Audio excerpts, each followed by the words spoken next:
Hello friends, इन्व्हेस्टॉक्स मराठीमध्ये आपलं स्वागत आहे. मित्रांनो, या पर्टिक्युलर स्पेशल व्हिडिओमध्ये मी तुम्हाला PSU बँक इंडेक्स बद्दल सांगणार आहे. अलीकडील काळामध्ये आपण मोठ्या प्रमाणामध्ये एक PSU बँकमध्ये बुलिश मोमेंटम एक्सपिरियन्स केलेला आहे. सर्व सरकारी बँकांचे कंपन्यांचे शेअर्स आपण वाढताना पाहतो, मोठ्या प्रमाणामध्ये तेजीमध्ये आपल्याला पाहायला मिळत आहेत. तर या तेजीची मागची नेमकी कारणं काय आहेत ती या ठिकाणी आपण या छोट्याशा व्हिडिओच्या माध्यमातून पाहण्याचा प्रयत्न करूया. तर मित्रांनो, जर का आपण या ठिकाणी पाहिलं तर सध्या परिस्थिती जर का पाहिली तर यामध्ये जवळपास सर्व एकत्रित सरकारी बँकांचा जर का नफा बघितला तर हा 1,29,000 कोटींवरती पोहोचलेला आहे.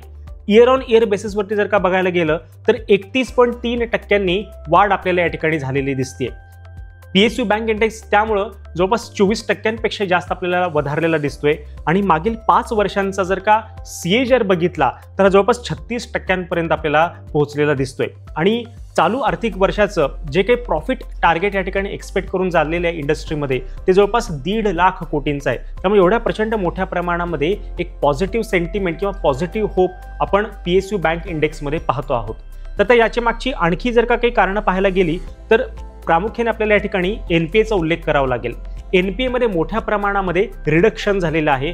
NPA खूप मोठ्या प्रमाणामध्ये बँकांनी कमी करण्यामध्ये बँकांना यश आलेलं आहे. त्यासोबत मजबूत क्रेडिट ग्रोथ झालेली आहे. म्हणजे बँका ज्या काही कर्ज वाटप करत असतात तर त्याच्यामध्ये देखील एक मोठ्या प्रमाणामध्ये ग्रोथ झालेली आहे आणि यामुळे देखील बँकांना एक चांगल्या पद्धतीनं नफा होण्याचे चान्सेस पुढील काळामध्ये निर्माण झालेले आहेत. त्यामुळे एक चांगली आपण एक मोमेंटम या ठिकाणी चांगला पॉझिटिव्ह मोमेंटम एक्सपिरियन्स करतो. त्यासोबत सरकारचं 4R स्ट्रॅटेजी या ठिकाणी खूप चांगल्या पद्धतीने काम केलेलं पाहायला मिळालेलं आहे. यामध्ये 4R मध्ये काय काय प्रकार येतात तर रेकग्निशन, रिझोल्युशन, रिकॅपिटलायझेशन आणि रिफॉर्म्स हे यामध्ये प्रामुख्याने आपल्याला उल्लेख करावा लागेल. तर रेकग्निशनमध्ये NPAs या ठिकाणी ओळखावे लागतात. त्यानंतर रिझोल्युशन्समध्ये जे काही बॅड डेट्स आहेत किंवा NPA बऱ्याच वर्षांपासून जी काही बुडीत खाती आहेत तिथनं मॅक्झिमम कर्ज वसूल करण्याचं बँकांनी या ठिकाणी काम केलेलं आहे. त्यानंतर रिकॅपिटलायझेशनच्या माध्यमातून सरकारने मागील काही वर्षांमध्ये जवळपास 3 लाख कोटींपेक्षाही जास्त गुंतवणूक या क्षेत्रामध्ये केलेली आहे.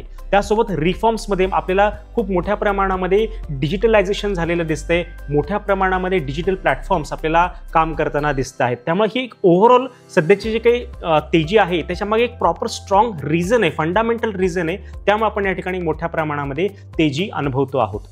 त्यासोबत आता आणखी काही आपल्याला या ठिकाणी कारणं सांगता येतील किंवा नेमकं काय या ठिकाणी गोष्ट आहे तर रेकॉर्ड प्रॉफिटेबिलिटी आहे. म्हणजे सातत्याने प्रॉफिट्समध्ये ही आपण वाढ अनुभवतो आहोत इयर ऑन इयर बेसिसवरती बघायला गेलं तर. त्यासोबत या ठिकाणी मजबूत कॅपिटल पोझिशन आहे. एक प्रकार असतो CRAR असं त्याला म्हटलं जातं. हा एक बेसिकली एक असा कन्सेप्ट आहे की ज्यामध्ये बँकांचं एक जोखीम कॅपिटल कन्सिडर केलं जातं. RBIच्या निर्देशानुसार जवळपास 11.5% प्रत्येक बँकेकडं एक जोखीम कॅपिटल असणं गरजेचं आहे, इमर्जन्सी फंड असणं गरजेचं आहे. तो सध्याच्या परिस्थितीमध्ये जर का पाहायला गेलं तर ॲव्हरेज जो काही जोखीम कॅपिटल आहे बँकांचं ते 15.5% आसपास आहे. त्यामुळे इथे देखील बँका खूप चांगल्या लेवलला सध्या स्टँड करत आहेत. त्यामुळे ही ओव्हरऑल एक मजबूत परिस्थितीमध्ये सर्व सरकारी बँका आपल्याला उभे झालेले दिसल्यात. त्यासोबत digital transformation and technology, AI based services बँका आता प्रोव्हाइड करत आहेत. UPI मध्ये आपल्याला दिसतंय की भारताने खूप मोठ्या प्रमाणामध्ये लिडरशिप घेतलेली आहे. UPI खूप मोठ्या प्रमाणामध्ये भारताने डेव्हलप केलेलं आहे आणि जवळपास 60,000पेक्षा जास्त डिजिटल अकाउंट्स दररोजच्या दररोज ओपन होताना आपल्याला दिसलेले आहेत. त्यामुळे ही मोठ्या प्रमाणामध्ये आपल्याला एक ग्रोथ सर्वच सरकारी बँकांच्या शेअरमध्ये होताना दिसते. त्याच्या मागची ही फंडामेंटल कारणं आता या ठिकाणी आपण डिस्कस केली. तर मित्रांनो, मी जसं तुम्हाला या ठिकाणी सांगितलेलं आहे की सर्व सरकारी बँकांमध्ये मोठा पॉझिटिव्ह मोमेंटम येतोय. तर आता आपण पाहूयात की असे कुठले 2 शेअर्स आहेत ज्या 2 शेअरमध्ये टेक्निकली जवळपास 15 इयर ब्रेकआउट येणं अपेक्षित आहे. तर त्या पर्टिक्युलर गोष्टीकडे वळण्यासाठी आता आपण TradingViewची मदत घेऊया. TradingView.com वरती पाहूयात की नेमके कुठले असे ते 2 स्टॉक्स आहेत आणि त्याचे नेमकं काय चार्ट स्ट्रक्चर डेव्हलप झालेलं आहे. तर मित्रांनो, पहिला स्टॉक आहे कॅनरा बँक.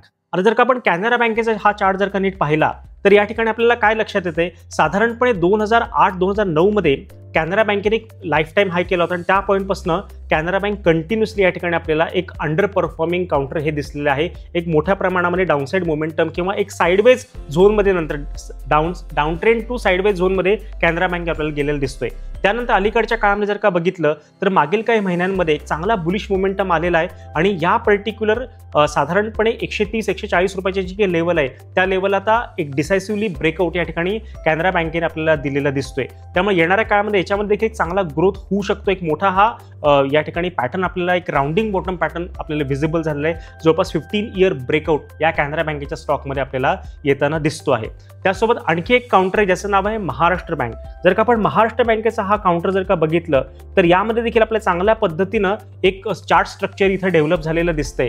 या ठिकाणी साधारणपणे आपण या ठिकाणी जर का बघितलं तर सेम स्ट्रक्चर आहे कॅनरा बँकेसारखं. साधारणपणे 2008 मध्ये एक लाईफ टाईम हाय केला होता, त्याच्यानंतर एक डीप आला, त्याच्यानंतर आपल्याला एक पीक दिसतोय साधारणपणे 2010च्या आसपासचा आणि त्या पॉईंटपासून जर का आपण या ठिकाणी एक स्लांटिंग ट्रेंड लाईन जर का काढली तर या पर्टिक्युलर राउंडिंग बॉटमला जो काही ब्रेकआउट येणं अपेक्षित आहे तो जवळपास 70 रुपयाच्या आसपास ब्रेकआउट येणं अपेक्षित आहे. त्यामुळे एक अतिशय इंटरेस्टिंग अशा सेटअपवरती हे दोन्हीही काउंटर्स कॅनरा बँक आणि महाराष्ट्र बँक या ठिकाणी उभे आहेत. सर्वच सरकारी बँकांमध्ये मोठ्या प्रमाणामध्ये आपण तेजी अनुभवलेली आहे. जसं आपण स्टेट बँक ऑफ इंडिया जर का चार्ट बघितला तर SBI सर्व सरकारी बँकांना लीड करतो. या ठिकाणी एक कंटिन्युअसली लाईफ टाईम हायवरती SBI आपल्याला जाताना दिसतो आहे.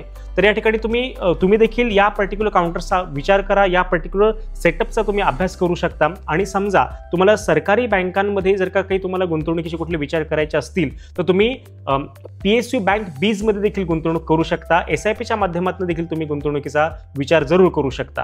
तुम्ही तुमच्या एंडी त्याचा अभ्यास करा, त्यासोबत तुम्ही तुमच्या वैयक्तिक फायनान्शियल सल्लागाराशी सल्लामसलत करा आणि त्यानंतर या ठिकाणी तुम्ही गुंतवणुकीचे विचार करू शकता. धन्यवाद.